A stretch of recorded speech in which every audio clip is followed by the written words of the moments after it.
ఆకాశవాణి ప్రాంతీయ వార్తలు చదువుతున్నది కె ఉమారాణి. ముఖ్యాంశాలు: పట్టాదార్ పాస్ పుస్తకాలను భవిష్యత్తులో నేరుగా రైతుల ఇంటికే అందించేలా ఏర్పాట్లు చేస్తున్నట్లు తెలిపిన మంత్రి కె అచ్చెన్నాయుడు. రాష్ట్ర విద్యుత్ నియంత్రణ మండలి ఏర్పాటు చేసిన తర్వాత 26 ఏళ్లలో మొదటిసారి విద్యుత్ ఛార్జీలను ట్రూడౌన్ చేసినట్లు చెప్పిన విద్యుత్ శాఖ మంత్రి గొట్టిపాటి రవికుమార్. అమరావతి నుంచి విజయవాడకు కరకట్టపై వెళ్లే అవసరం లేకుండా త్వరలోనే స్టీల్ బ్రిడ్జ్ అందుబాటులోకి తెచ్చేలా చర్యలు తీసుకుంటున్నట్లు పేర్కొన్న మంత్రి నారాయణ. విజయవాడలో నేటి నుంచి ప్రారంభం కానున్న 36వ విజయవాడ పుస్తక మహోత్సవాలు. ఇక వివరాలు: అత్యున్నత సాంకేతిక ప్రమాణాలతో ముద్రించిన పట్టాదార్ పాస్ పుస్తకాలను భవిష్యత్తులో నేరుగా రైతుల ఇంటికే పోస్టల్ ద్వారా పంపేలా ఏర్పాట్లు చేస్తున్నట్లు వ్యవసాయ శాఖ మంత్రి కింజరాపు అచ్చెన్నాయుడు పేర్కొన్నారు. శ్రీకాకుళం జిల్లా కోటబొమ్మాలి మండలం అక్కయ్య వలసలో నిర్వహించిన రెవెన్యూ గ్రామ సభలో ఆయన పాల్గొని రైతులకు కొత్త పట్టాదార్ పాస్ పుస్తకాలను పంపిణీ చేశారు. ఈ సందర్భంగా మంత్రి మాట్లాడుతూ కొత్త పుస్తకాలలో ఏమైనా తప్పులు ఉంటే వెంటనే సవరించనున్నట్లు తెలిపారు. పుస్తకంలోని క్యూఆర్ కోడ్ను స్కాన్ చేస్తే భూమి వివరాలన్నీ కనిపిస్తాయని చెప్పారు.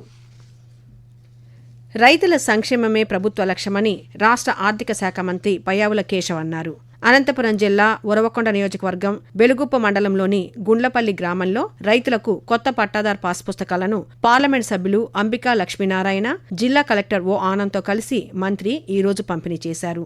ఈ సందర్భంగా ఆయన మాట్లాడుతూ రీసర్వే పూర్తయిన గ్రామాల్లో ప్రభుత్వం రైతులకు పట్టాదార్ పాస్ పుస్తకాలను అందిస్తున్నట్లు చెప్పారు. కూటమి ప్రభుత్వం అధికారంలోకి వచ్చినప్పటి నుంచి రైతుల కోసం అనేక సంక్షేమ కార్యక్రమాలు ప్రభుత్వం అమలు చేస్తోందని వివరించారు. 2019-20 నుంచి 2023-24 మధ్య విద్యుత్ నియంత్రిత కాలానికి సంబంధించి 3,398 కోట్ల రూపాయల ట్రూ అప్ భారం ప్రజలపై పడకుండా ప్రభుత్వమే భరిస్తుందని విద్యుత్ శాఖ మంత్రి గొట్టిపాటి రవికుమార్ ఒక ప్రకటనలో తెలిపారు. రాష్ట్ర విద్యుత్ నియంత్రణ మండలి ఏపీఈఆర్సీ ఏర్పాటు చేసిన తర్వాత 26 ఏళ్లలో మొదటిసారి విద్యుత్ ఛార్జీలను ట్రూడౌన్ చేసినట్లు మంత్రి చెప్పారు. విద్యుత్ కొనుగోలు వ్యయాన్ని తగ్గించి ఆ మేరకు ఛార్జీలు తగ్గించేందుకు ప్రయత్నిస్తున్నట్లు మంత్రి వివరించారు. అమరావతి నుంచి విజయవాడకు కరకట్టపై వెళ్లే అవసరం లేకుండా త్వరలోనే స్టీల్ బ్రిడ్జ్ అందుబాటులోకి తెచ్చేలా చర్యలు తీసుకుంటున్నట్లు పురపాలక పట్టణాభివృద్ధి శాఖ మంత్రి పి నారాయణ తెలిపారు. రాష్ట్ర రాజధాని అమరావతిలో సీడ్ యాక్సిస్ రోడ్, గుంటూరు ఛానల్పై నిర్మిస్తున్న స్టీల్ బ్రిడ్జి పనులను మంత్రి ఈ రోజు పరిశీలించారు. ఈ నెలాఖరుకు స్టీల్ బ్రిడ్జి పనులు పూర్తి చేయాలని కాంట్రాక్టు సంస్థకు మంత్రి ఆదేశాలు జారీ చేశారు. దేశ అభివృద్ధి ప్రయాణంలో 2025 సంవత్సరం ఒక నిర్వచనాత్మక అధ్యాయంగా నిలుస్తుంది. ప్రధానమంత్రి నరేంద్ర మోదీ ఆధ్వర్యంలో 2025 సంస్కరణల సంవత్సరంగా నిలిచిన ఈ ఏడాది కాలంలో భారతదేశం సాధించిన పురోగతి గురించి ఆకాశవాణి అందిస్తున్న కథనం. 2025వ సంవత్సరం భారత శాస్త్ర సాంకేతిక రంగాల్లో గొప్ప మలుపుగా నిలిచింది. కృత్రిమ మేధస్సు, సెమీ కండక్టర్లు, అంతరిక్ష పరిశోధన, అణుశక్తి వంటి రంగాల్లో భారత్ ప్రపంచ స్థాయిలో తన ప్రభావాన్ని స్పష్టంగా చూపించింది. ఇండియా ఏఐ మిషన్ కింద 10,000 కోట్ల రూపాయల పైగా పెట్టుబడులతో దేశవ్యాప్తంగా ఏఐ మౌలిక వసతులు విస్తరించగా 38,000 జీపీయూల జాతీయ కంప్యూటర్ సామర్థ్యం అందుబాటులోకి వచ్చింది. స్టాన్ఫర్డ్ యూనివర్సిటీ 2025 గ్లోబల్ ఏఐ ర్యాంకింగ్స్లో భారత్ 3వ స్థానంలో నిలవడం విశేషం. జాతీయ కీలక ఖనిజాల మిషన్ ద్వారా అరుదైన లోహాలపై విదేశీ ఆధారాన్ని తగ్గించే దిశగా చర్యలు చేపట్టారు. అంతరిక్ష రంగంలో నిసార్ ఉపగ్రహ ప్రయోగం, తొలి భారత వ్యోమగామి ఐఏఎస్ ప్రయాణం దేశ ప్రతిష్టను పెంచాయి. అణుశక్తి రంగంలో శాంతి చట్టంతో సంస్కరణలకు శ్రీకారం చుట్టారు. ఇవన్నీ కలిపి 2025ను భారత సాంకేతిక స్వావలంబనకు మైలురాయిగా నిలిపాయి. మహాత్మాగాంధీ జాతీయ గ్రామీణ ఉపాధి హామీ చట్టాన్ని Viksit Bharat guarantee for Rozgar and Ajeevika mission VBG రామ్జీగా మార్చడాన్ని తిరుపతి జిల్లా వాసులు స్వాగతిస్తున్నారు. ఈ పథకంలోని పని దినాలు 100 రోజుల నుంచి 120 రోజులకు పెంచడంపై ప్రజలు హర్షం వ్యక్తం చేస్తున్నారు. పని దినాలు పెంచడం ద్వారా ఆర్థికంగా లబ్ధి పొందుతామని తిరుపతికి చెందిన ఉషా పేర్కొంటూ, మేము గాంధీ ఉపాధి హామీ పథకం పని చేసుకుంటాం. ఇప్పుడు వికసిత్ భారత్ దాంట్లోకి వచ్చాము. 100 రోజుల పనిని 125 రోజులు పెంచారు. 1,51,00,000 ఉపాధి హామీ పని కింద వదిలినారు. మేము రోజు వచ్చి మా కష్టం తీసుకొని ఇంటికి పోయి మా కడుపులు నింపుకుంటున్నాం సార్. ఇంత మంచి పథకం తీసుకొచ్చిన దానికి ప్రధాని నరేంద్ర మోడీ గారికి ధన్యవాదాలు. ఆకాశవాణి ప్రాంతీయ వార్తలు వింటున్నారు. విజయవాడ బందర్ రోడ్లోని ఇందిరాగాంధీ మున్సిపల్ స్టేడియంలో ఈ రోజు నుంచి ఈ నెల 12వ తేదీ వరకు 36వ విజయవాడ పుస్తక మహోత్సవాన్ని నిర్వహిస్తున్నారు.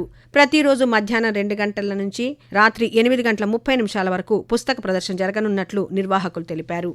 దేశవ్యాప్తంగా 300 మంది ప్రచురణకర్తలు ఈ మహోత్సవంలో పాల్గొంటారని వివరించారు.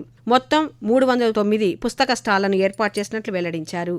తొలి రోజు సుప్రీంకోర్టు న్యాయమూర్తి జస్టిస్ ఏ నరసింహ ఈ పుస్తక మహోత్సవాన్ని ప్రారంభిస్తారని నిర్వాహకులు తెలిపారు. క్రీడా రంగాన్ని అభివృద్ధి చేసేందుకు ప్రభుత్వం కృషి చేస్తోందని ఆంధ్రప్రదేశ్ క్రీడా ప్రాధికార సంస్థ శాప్ చైర్మన్ రవినాయుడు అన్నారు. తిరుపతిలో మల్టీపర్పస్ అకాడమీ నిర్మాణానికి శాప్ చైర్మన్ ఈరోజు శంకుస్థాపన చేశారు. ఈ సందర్భంగా ఆయన మాట్లాడుతూ వెయిట్ లిఫ్టింగ్, మల్టీపర్పస్ హాలు, క్రీడాకారులకు వసతి గదులు అకాడమీలో ఏర్పాటు చేస్తున్నట్లు వివరించారు.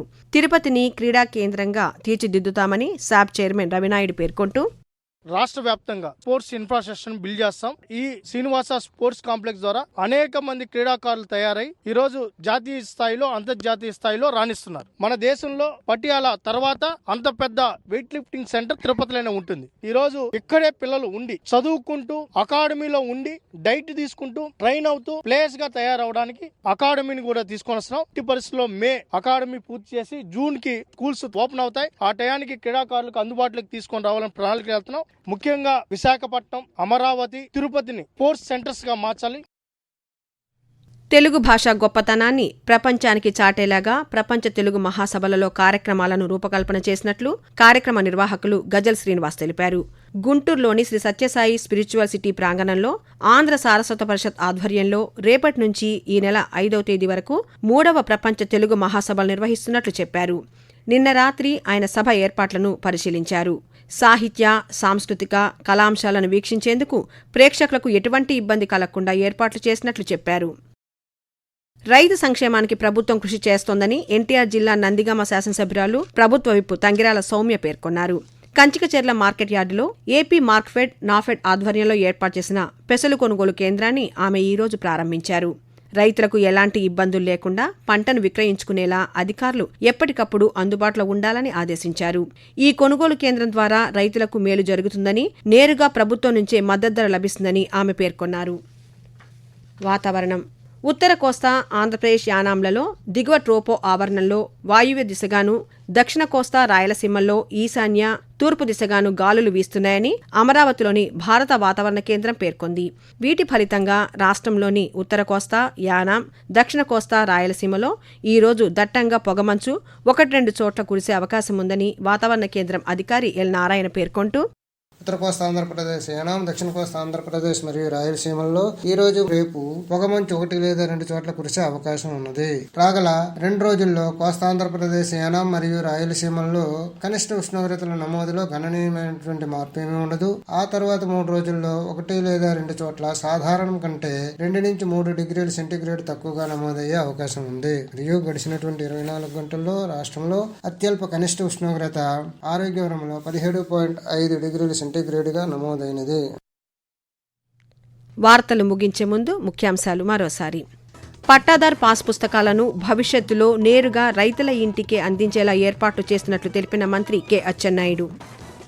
రాష్ట్ర విద్యుత్ నియంత్రణ మండలి ఏర్పాటు చేసిన తర్వాత 26 ఏళ్లలో మొదటిసారి విద్యుత్ ఛార్జీలను ట్రూడౌన్ చేసినట్లు చెప్పిన విద్యుత్ శాఖ మంత్రి గొట్టిపాటి రవికుమార్.